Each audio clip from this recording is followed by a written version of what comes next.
Hi, how are you? My name is Yerusalem. Thank you for coming today to do this interview with me. Could you please say what is your name and we're gonna start.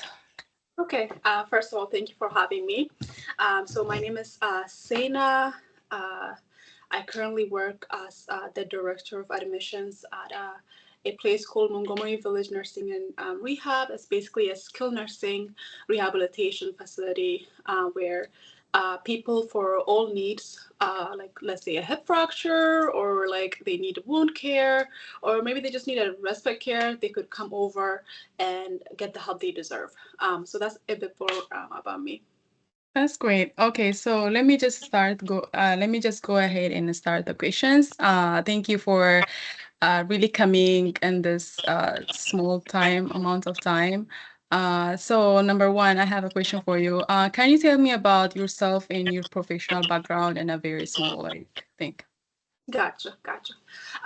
So I started my career. First of all, I graduated in public health from UMD.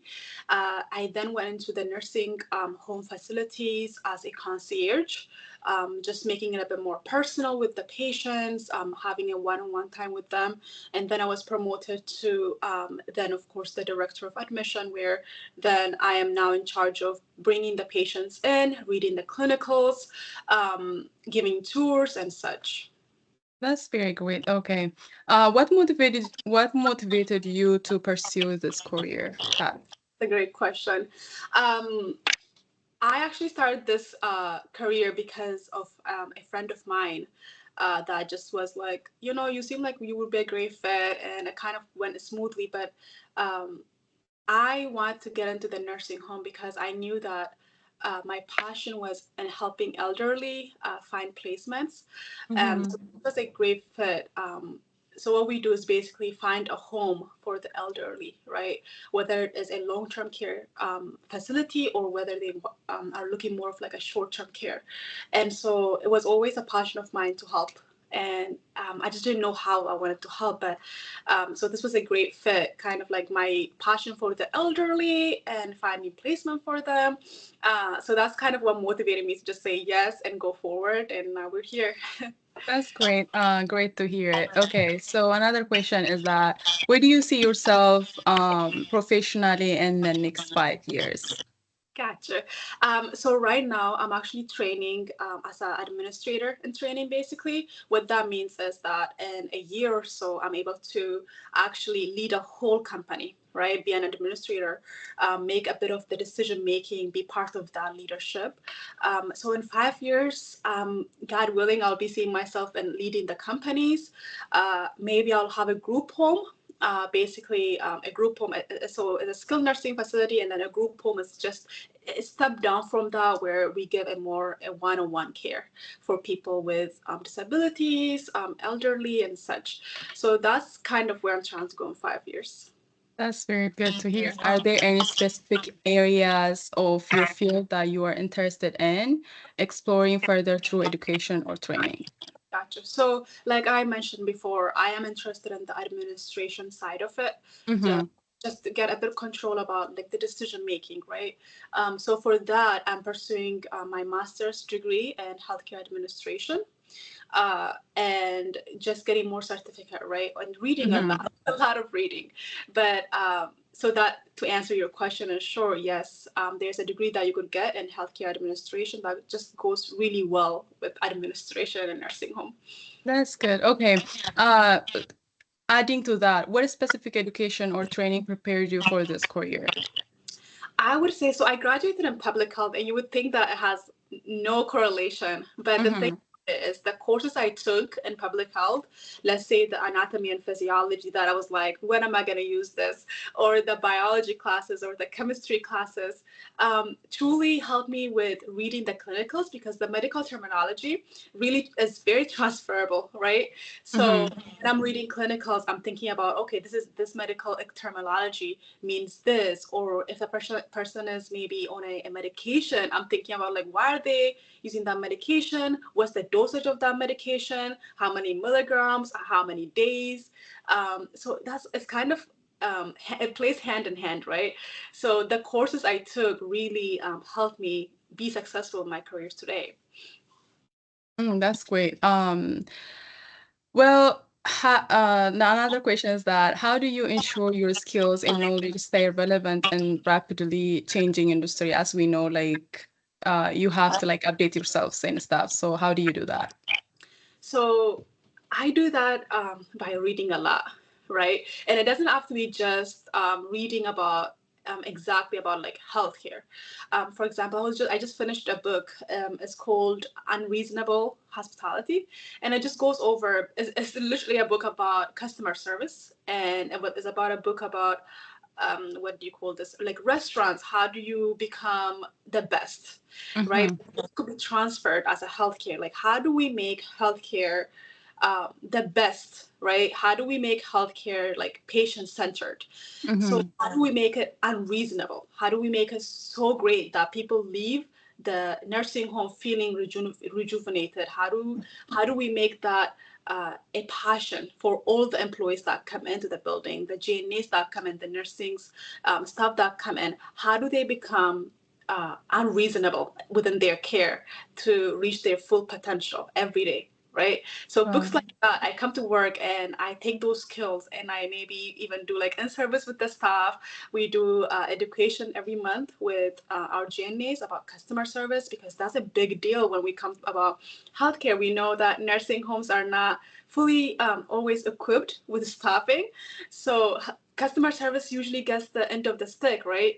So we try to pursue how do we get customer service to always be top notch, right?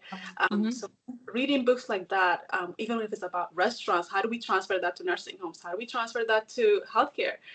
So that has been helping me just grow and not like become stagnant in my career.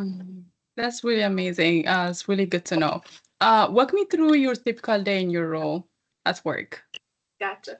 So I would say that I really have a fun day. Honestly, it's very flexible. So I come in and then I do. Of course I log into my computer. I look at all the emails that I've received. Believe it or not, emails just get in like 1 a.m., 2 a.m. because everybody's working in different timelines. So I answer those emails and then I run a report to do my census. Census basically means how many admissions came in, how many discharges left. I look at what the admission rate is, basically who is actually admitted, what is the number, what is the number of Medicare, Medicaid, and the insurances that we have in the building, so that we have accurate information when I share for the morning meeting. So then I go to the morning meeting. We talk about what's going to be in our agenda for with all the department heads, of course, and then I stay for clinicals where we talk a bit more about patient-centered care. Let's say, for example, that patient A had a fall last night. The clinical meeting would basically go over steps of like how do we prevent this from happening again? What is the care plan for this patient? What are we going to do next so that this doesn't happen again? And if there's multiple things that happen, then the clinical meeting could go up to an hour or 2 hours. But then I try to just leave that so that I could go and work with admissions, basically calling hospitals, seeing if they have patients that need placement, talking to family members, and of course, as always, doing billing and doing a lot of reports. So that's kind of my day.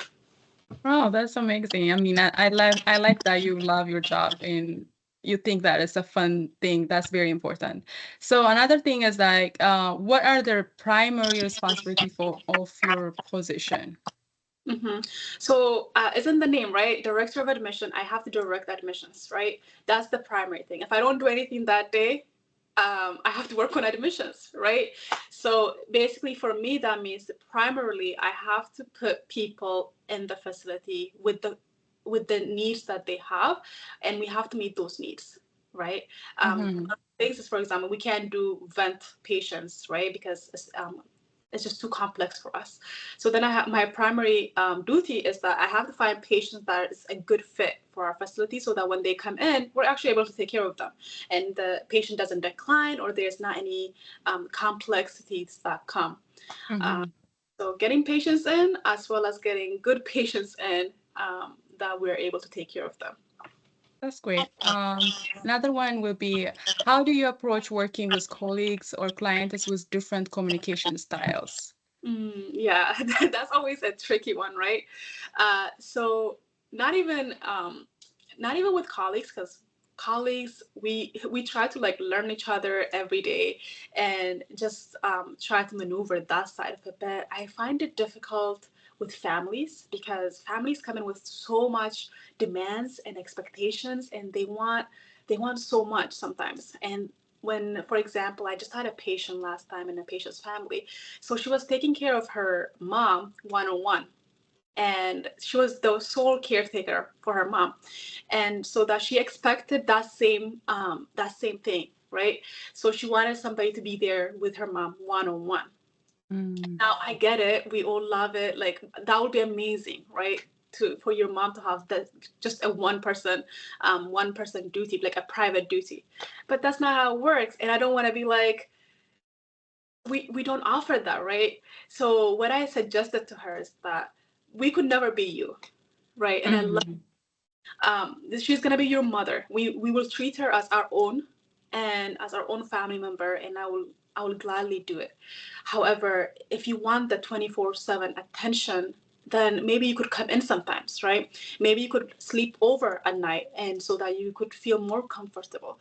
So that style of communication, instead of just going back to her and be like, sorry, this is not your home, or like making it so like as direct, kind of like understanding her where she's coming from, right? Understanding that this is her mom.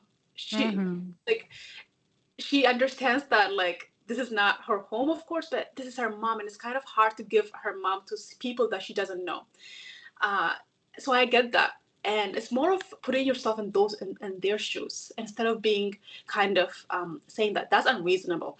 There's not a private duty person that will stay with your mom 24/7, right? But if you understand and put yourself in their shoes, you kind of understand. I get it. Your mom has dementia. She's a full risk. She's a wanderer. She could elope anytime. You want somebody there, right? You want somebody so that you could sleep at night safely. And so we actually worked something out with her, and she ended up hiring a private duty person to come and sit with her so that she felt a bit more safe and comfortable. So things like that. I think miscommunication happened because we failed to put the other person like as priority, right? And mhm. it's not an attack or anything like that. It's more of just understanding that they're not attacking you. They're going through their own things. They're sick themselves. They have sick family members, and it's hard in that times. It's painful, and they try to, even if they come with agitation and being aggressive, you have to understand that you're here to help, and you're gonna do everything you can.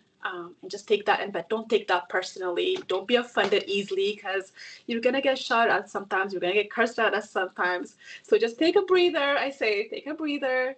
Understand that it's not personal. It's just a job right now, and deal with it as such, right? Don't internalize all the things that they're saying, right? Just Hmm. be offended. that's the main thing. That's great. Another would be like, what do you think are the biggest challenges facing professionals in your industry, like today? Yeah, that's a great question, because I was just thinking about that yesterday. I think one thing I've realized is that when you work in this healthcare, you become numb. To be honest with you, you become numb to difficulties because you see them so often that it's a mechanism to protect your own self. I remember when I first started this workplace, I got too personal, like with a patient that came in, and obviously they're elderly and everything. I will go to this person, patient X. I don't want to say his name because of HIPAA, but I will get coffee, and I'll go and talk to him. And I treated literally this person as he was my family member, right? I'll go in the morning, talk to him before I leave. I will go say, okay, have a good one. And he will be like, I'll see you tomorrow. And we will just have a good conversation. If I have lunch and I don't have any meetings, I'm sitting in his room talking and like eating my lunch with him. And the next morning I came in and I found out the patient was unexpectedly, he died. And that ruined my whole day and my week, because he became my friend, right? Because now, to protect yourself from such tragedies that is life, because you try to be numb, to be honest with you. And when you take that a bit far, then instead of now saying the patient passed away, then you use terminologies like the patient expired, right? And you become desensitized to what's actually going on. When a patient, I work with a social worker, right? Even when a person have been kicked out because of insurances, now it's just okay. This patient has to leave, without understanding that the difficulties the patient has to face when they leave, because now you're like, okay, how could I make myself numb so that I don't feel the heartbreaks of it. So I think that's the biggest thing that we have to deal with. Mm. Understand that the boundaries, like not to get too personal to the point that it affects your day and you take that home with you, but to also not be so dehumanized that you treat them as robots or machines, so that there's no relationship. So that's the difficulties, managing those two hand in hand. Yeah, I do understand that's very difficult, and I don't know. I can't put myself in that situation because I feel like that's very like it's a home, it's very difficult. And I mean, I like how you're dealing with. And okay, so let's move to another question. So this is a fun one. So if you could switch roles with someone in completely different profession for a day, who would it be and why? Okay. Yeah, that is fun. Thank God it took me from the other Yeah. question. Like, yeah, let's talk about that. Um, you know what? I love Jasmine Stokes. She's a Victoria's Secret model, and she's literally so beautiful. And I just love what she does. She's so fun. And I think if I just like switch a role, I would be like a model. I love taking pictures, absolutely like that. I just take pictures for fun, dress up. I know I'm not saying being a model is easy and just fun. I know there's other difficulties that come with it, but I just like for one day, I would like to have that to switch up and see if I could do it, right? So to answer your question, I wouldn't mind being a model for a day. Oh, that's very good. Okay. Another one would be uh what do you enjoy doing outside of your work that contributes to your professional success? Mm-hmm. Okay. So I do a lot of networking events after work. So we work with other nursing homes around the area. Mm-hmm. Um, also, ALFs, which is assisted livings facilities, group homes, and of course home cares, so that our patients referral sources after they leave us. So to just get you to make you understand the whole aspect, right? A patient goes to a hospital and then they're recommended either for acute rehabilitation or subacute. So when they come to subacute, which is what I do, then we take them either to a ALF, which is assisted living independent setting, or they go home with home health care, which is basically nursing aides will come in 7 hours out of the day or such to take care of them. So after work, what we do is more of a networking to to basically work with the referral sources, work with the patients so that when they're leaving home or when they're leaving us, they're actually in good hands, right? And understanding that networking is the best way to meet people, Mm. to you grow your development as a person as well. I had mentors. And that's why I'm here. Also, like mentoring my other fellows and understanding that we're in this together. We're trying to help each other grow. And so that I love doing that. I love meeting people, understanding that I have a need, they have the answers, or they have a need, I have the answer. Let's work together. I love collaborating. So that's what I do.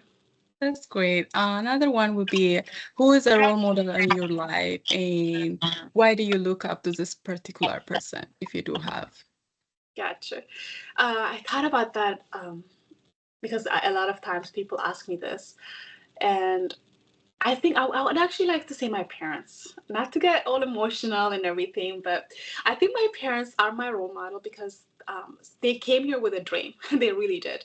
I can't imagine bringing 5 children here and trying to understand that there's 5 children with different dreams, different goals, different financial needs, and you bring them back all the way from Ethiopia and try to make a home for them, a home of peace, a home with just success and just encouraging them in everything. My parents honestly did that for us. Uh, our siblings, my siblings and everything, were very close, and I think it's because of my parents because they had values and stored in us that basically they told everybody that you could do whatever you want, reach for the moon, right? You could do it, and I think because of that, I am where I am, right? It's because they knew that the moon is like barely touching the surface. They're like, go beyond the moon. You got this. And that confidence and that sometimes delusion has helped me become a bit delusional, but in such a good way. And I don't know. They're amazing and they're truly my role model. That's great to hear. Another question would be, what's something about you that not on your resume, but you think is very important for others to know? Gotcha. So something that's not on my resume because um, I think the history of how I came here, right? That's not in my resume, and I think my background speaks for itself. Not just my professional background, but understanding that I was just a kid from Ethiopia, not able to speak the language. Uh, I was not. I literally learned my ABCs here as a sixth grader, which is embarrassing, but it's a different language. You have to understand, right? I learned how to read here. I learned how to write here, and now I'm here, right? So like, imagine like a person with nothing, um, just pushing herself, right? And then pushing herself to high school, even when people were telling me that you can't take AP classes because you don't speak the language. And I said, you know what, watch me. And I would literally take all the AP classes I wanted because I know I could. One of the interesting stories is my counselor told me I shouldn't take AP classes. I shouldn't take honor classes. I should just stay with the regulars. So I would just, pass through the classes. And I said, I think you got the wrong person. And I took AP Calculus that year. I took AP Language that year. I even took AP History, and I passed it with flying colors. Right? That's not in my resume. But that gave me the confidence that when I was in college, when people were telling me change your major, and I had meetings of people just telling me maybe go through something else that's easier. And I said, no, again, you got the wrong person. I'm gonna do this, right? And I worked 3 to 4 jobs to pay for school so that when I got out, I didn't have any debt. That's not on my resume, right? It's the grit, right? It's the hard work that you don't see. It's literally behind the resume that made the resume happen, right? And the one thing I would say is that with hard work and passion and grit, you could literally achieve everything. And understanding that don't take no and just say no, right? No is not like an answer. It's not, nothing is impossible. If you like something, if you're passionate about something, it doesn't matter what people around you are saying, you could do it. That's my life. You could do it. So that's not on my resume, and I wish there was a second page so I could just write an essay and post that everywhere. Oh, that's very nice. I mean, it's very like inspirational.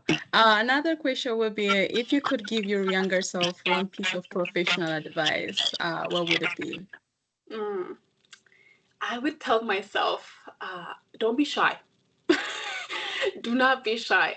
Like I said, I came from a different background of a place where staying quiet meant that it was a good thing.